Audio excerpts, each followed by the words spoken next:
Com o aumento da demanda pelos serviços de delivery de comida em São Paulo, surgiu um modelo de negócio que agrega, em um único imóvel, dezenas de cozinhas que só atendem por meio de entrega de serviço de entrega, né? Perdoe-me. Bom, esses galpões, eles surgiram com a pandemia da Covid e são chamados de dark kitchens, ou cozinhas fantasmas, e não atendem clientes presenciais. E muitas dessas dark kitchens têm se instalado em bairros residenciais para ficarem próximas dos clientes. Mas os moradores reclamam de uma série de problemas e inconvenientes. Barulho equiparável de uma turbina de avião, por exemplo, né? Gordura impregnando casas, roupas, mau cheiro, né, de comida acumulada, restos de comida.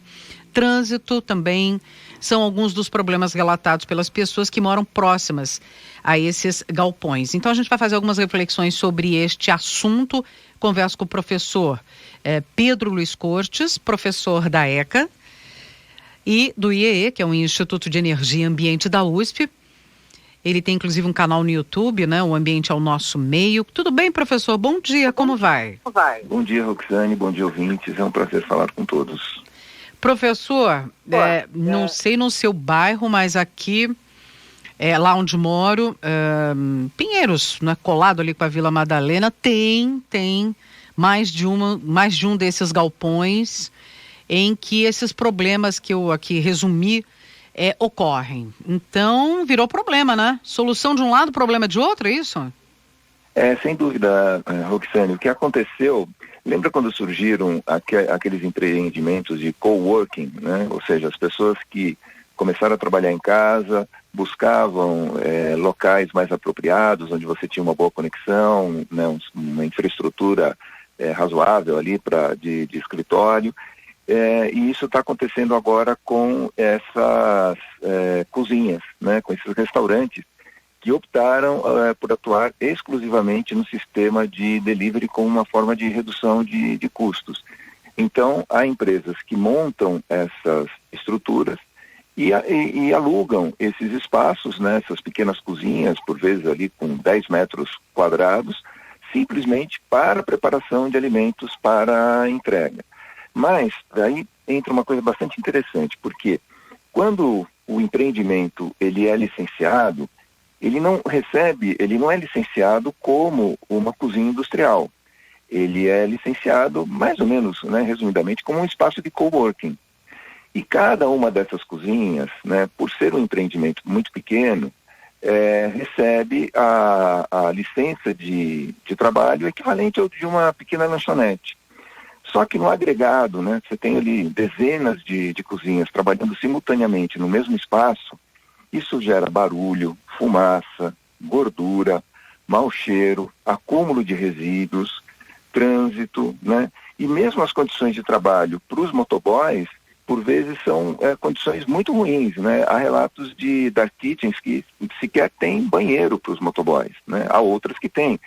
E não tem estacionamento para essas motos. Essas motos acabam ficando na rua, atrapalhando o trânsito e o trânsito local e o acesso a outras casas, a outros edifícios, né? Então, esse tipo de empreendimento que tem se popularizado em São Paulo tem gerado uma série de inconvenientes, porque, na prática, eles usam uma situação não prevista na lei, que é você agregar num único local dezenas de cozinhas, cada uma com a sua licença de trabalho ali específica, né, como se fosse causar um pequeno impacto, mas a soma da ação de todas elas causa o transtorno equivalente ao de uma cozinha industrial. Então, é isso que muitas pessoas, sobre isso que muitas pessoas têm reclamado, porque, como você falou na abertura, isso por vezes gera um barulho equiparável de uma turbina de avião, essa gordura impregnando casas e roupas, e é um trabalho que começa logo cedo de manhã e vai até de madrugada, até o último cliente fazer um pedido. Então, não há um descanso e, inclusive, isso se mantém no final de semana. Então, praticamente é um turno assim, de 20 horas por dia, 7 dias por semana. E realmente os vizinhos têm reclamado muito de alguns desses empreendimentos. Professor, e como é que isso poderia ser resolvido? Quer dizer, fiscalização, mudar a licença, o tipo de licença para o estabelecimento, enfim, por onde? Bom, eu começaria com um licenciamento especial, né? Ao invés de licenciar cada empreendimento isoladamente, também fazer um licenciamento e uma fiscalização como um todo, porque esse empreendimento ele gera, como eu disse, um impacto equivalente ao de uma cozinha industrial. Então, tem que ser dada uma atenção especial à questão de barulho, fumaça, gordura, isso por parte da fiscalização ambiental, né? Barulho, no caso, é uma fiscalização da prefeitura, isso tem que ser feito, ou seja, esse licenciamento, ele tem que levar em consideração que não são cozinhas isoladas, trabalhando assim, como se fosse uma pequena lanchonete num local, 50, 100 metros depois tem um bar, 200 metros uma padaria, não é isso. Eles estão agregados, por vezes num espaço pequeno, portanto concentrados, né, gerando um impacto bastante significativo. Então eu vejo que o trabalho de licenciamento ele tem que ser alterado. Muitas vezes, Roxane, as prefeituras elas são surpreendidas por essas novas formas, né, seja de trabalho, seja de locomoção. Eu lembro com frequência quando surgiram os patinetes, teve uma discussão muito grande se eles seriam permitidos ou não, tal. Isso acabou não vingando, até porque as duas empresas que trabalhavam com locação disso acabaram se retirando do mercado. Mas a prefeitura, até na época eu comentei, ela deveria ter desenvolvido um protocolo para a adoção de novas formas de transporte, prevendo itens mínimos que deveriam ser considerados para avaliar o impacto disso no trânsito.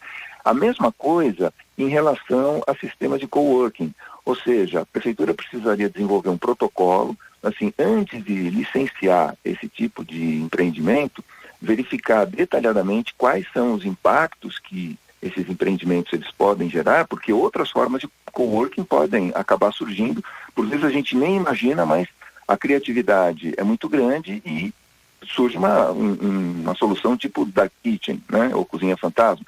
Então, a prefeitura deveria desenvolver um protocolo prevendo essas soluções de trabalho conjunto para melhor analisar os impactos com antecedência antes de providenciar o licenciamento. Parece que algumas dessas dark kitchens, elas têm buscado uma melhor adaptação, com redução da emissão de gordura, redução de barulho, né? Então parece que em alguns locais, não em todos, né, as reclamações elas diminuíram. Então isso mostra que também, por parte de alguns empreendedores, há realmente boa vontade de evitar esses impactos. E uma outra questão fundamental é verificar as condições de trabalho, não só dos motoboys, né, mas também as condições de trabalho das pessoas que estão nessas dark kitchens, para ver se realmente as condições de trabalho, de higiene, elas são adequadas, né? Às vezes a gente recebe um produto bem feito, tal, mas a gente não sabe como aquilo foi processado, né, a que custo social aquilo foi produzido. Então todas essas atenções, elas têm que ser dadas a esse tipo de empreendimento, para evitar o prejuízo aos vizinhos e também evitar problemas e prejuízos a quem vive disso, né? Os motoboys, o pessoal de cozinha, né? Verificar se todas as condições são adequadas. Professor Pedro Luiz Cortes, com a gente aqui sempre às sextas-feiras, professor do Instituto de Energia e Ambiente da USP. Lembrando que você pode acompanhar nossas conversas semanais, publicamos em jornal.usp.br, vai lá na abinha, atualidades, Jornal da USP no Ar, primeira edição, tá lá a publicação, e também no canal no YouTube, O Ambiente é o Nosso Meio. Muito obrigada, professor, pelos esclarecimentos sobre esse assunto aí, e até a próxima semana. Eu que agradeço, uma boa semana a todos, e só lembrando, né, Sim, que agora em abril a gente completa 5 anos de coluna. Então vamos ver a data correta, a gente faz um pequeno especial aí, né, relembrando os principais fatos.